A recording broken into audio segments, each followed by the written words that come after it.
Hallelujah, praise the Lord. உங்கள் அனைவரையும் இந்த காலை வேளையிலே அன்புடன் அப்பா நிகழ்ச்சிக்கு ஆண்டவராகிய இயேசுவின் நாமத்திலே வாழ்த்தி வரவேற்கிறேன். நம் தேவன் ராஜாதி ராஜா, கர்த்தாதி கர்த்தர், அவர் பெரியவர். இந்த உலகத்துல அவர் வரும்பொழுது பாருங்க, அவர் ராஜாவா தான் வந்தார். இன்னைக்கு இயேசு கிறிஸ்துவனுடைய அந்த மரித்ததையும் அவர் உயிர்த்ததையும் பார்க்கும்போது நிறைய பேருக்கு வித்தியாசமா இருக்கு. இவர் என்னடா வல்லமையுள்ள கடவுளா, இவர் ஏன் இவ்வளவு தூரம் கஷ்டப்படுறாரு, கடவுள்லாம் அவரை போய் யாராவது அடிக்க முடியுமா, கொல்ல முடியுமா, இப்படிலாம் யோசிக்கிறாங்க பாருங்க. ஆனால் இந்த கடவுள், இந்த ராஜாதி ராஜா, கர்த்தாதி கர்த்தா உங்களை என்னை வாழ வைக்க தன்னையே கொடுத்தார், உயிர்த்தி எழுந்தார், இன்றைக்கு நமக்குள்ளே வந்திருக்கிறார். உண்மையிலேயே அவருக்குள்ள இருக்கிற வாழ்வை அப்படி அழகா நமக்குள்ள டிரான்ஸ்ஃபர்மேஷன் பண்றாரு பாருங்க. இந்த ராஜாதி ராஜாவை பற்றி வேதம் அருமையா சொல்லுது. அவர் இந்த உலகத்துல பிறக்கும் பொழுது ராஜாவா தான் பிறக்கிறார். ஏனென்றால் தாவீதின் வம்சத்திலே அப்படி பிறந்து ஒரு எவர்லாஸ்டிங் கிங்டம் ஏற்படுத்துவார் என்று ஏற்கனவே தேவன் அவருக்கு ப்ராமிஸ் கொடுத்திருந்தார் தாவீதுக்கு. அதை நிறைவேற்றவே இவர் வந்தாரு, இந்த உடன்படிக்கை நிறைவேற்றவே அவர் வந்தாரு.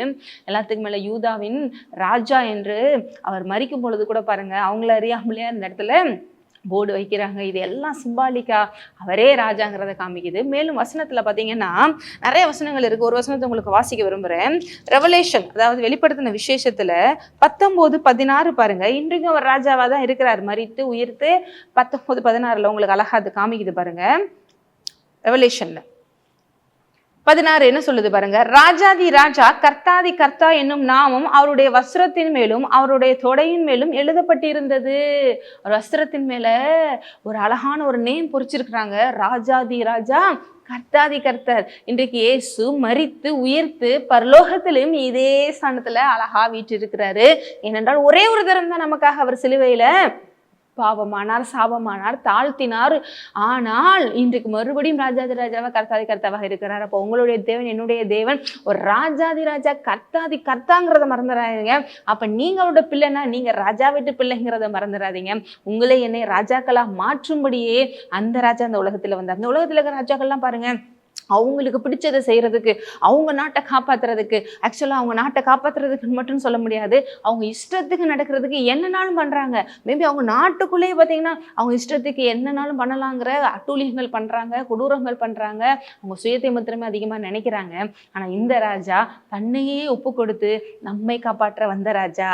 இந்த ஒரு ராஜா போல உலகத்துல யாருமே கிடையாது. ஏனென்றால் இவர் அன்பின் சொரூபி. அதனால அந்த உலகத்துல பாருங்க, இயேசு கிறிஸ்து பிறக்கும் பொழுது தேவதூதர்கள் அவர் எப்படிப்பட்ட ஒரு ஆளுகை செய்ய போறாரு அப்படிங்கிறத அருமையா சொல்றாங்க. லூக்கா 1 பார்த்தீங்கன்னா 32, அவர் பெரியவராய் இருப்பார், உன்னதமானுடைய குமாரன் எனப்படுவார், கர்த்தராகிய தேவன் அவருடைய பிதாவாகிய தாவீதின் சிங்காசனத்தை அவருக்கு கொடுப்பார், அவர் யாக்கோபின் குடும்பத்தாரை என்றென்றைக்கும் அரசாளுவார், அவருடைய ராஜ்யத்துக்கு முடிவிராது என்றான். தேவதூதன் இவ்வளத்தையும் சொல்றான் பாருங்க. இயேசு கிறிஸ்துவ முன்னாடி அவர் பிறக்கிறதுக்கு அந்த டைம்லயே பாருங்க சொல்றாரு. அதே மாதிரி பிறந்த பிறகும் கூட பாருங்க 3 வான சாஸ்திரிகள் அந்த நட்சத்திரத்தை பார்த்துட்டு கரெக்டா வர்றாங்க. வந்துட்டு போய் அரண்மனையில போய் கேட்குறாங்க, இங்கே யூதருக்கு ராஜா பிறந்திருக்காரா அப்படின்னு சொல்லிட்டு. இங்கே இல்லைன்னு சொல்லும்போது கரெக்டாக அந்த நட்சத்திரம் மாட்டு கொட்டகையில இயேசுகிட்ட கூட்டிட்டு போகுது. அந்த ராஜாதி ராஜாவை தான் இன்னைக்கு நீங்க நம்பி இருக்கிறீங்க. உங்களுடைய தேவன் சாதாரணவர் அல்ல. இன்னைக்கு இந்த உலக பிரகாரமா கிறிஸ்டியானிட்டி மைனாரிட்டியா இருக்கலாம், ஆனால் நம்மளுடைய தேவன் ராஜாதி ராஜா, கர்த்தாதி கர்த்தா. அவருடைய பிள்ளை, நீங்க ராஜா வீட்டு பிள்ளைகளா இருக்கீங்க. நீங்களும் குட்டி ராஜாக்களா, குட்டி ராஜாதிகளா இருக்க மறந்துடாதீங்க. இதை நினைச்சு சந்தோஷப்படுங்க. உங்களுக்கு இருக்கிற அதிகாரத்தை நினைங்க. உங்கள் தேவன் எவ்வளவு பெரியவர், உங்களுக்காக எதையும் செய்ய வல்லவர்னு நினைங்க. இவர் ஏதோ இந்த உலகத்துல இருக்கிற சின்ன சின்ன நாடுகளுக்கு ராஜா இல்லைங்க, அகில உலகத்துக்கும் ராஜா. ராஜாக்களை தள்ளி ராஜாக்களை ஏற்படுத்துகிறவர், எல்லாவற்றிலும் மேலானவர், அவர் நித்தியமானவர், நிரந்தரமானவர். அவர் இதோ சீக்கிரம் வரப்போகிறார். ஆமென். செபிக்கலாம். நன்றி தகப்பனே, இப்ப ஏற்பட்ட ஒரு பாக்கியம் எங்க வாழ்விலே, இப்ப ஏற்பட்ட தெய்வத்தை நாங்கள் நம்புகிறதற்கு எங்களுக்கு கிடைத்த இந்த பாக்கியத்திற்காக நன்றி. நாங்கள் பாக்கியவான்கள், நாங்கள் ராஜாக்களாக ஆசார்களாக ஏற்படுத்தப்பட்டிருக்கிறோமே. நன்றி. இயேசுவின் நாமத்தினாலே ஆமென். நீங்கள் ஆசீர்வதிக்கப்பட்டவர்.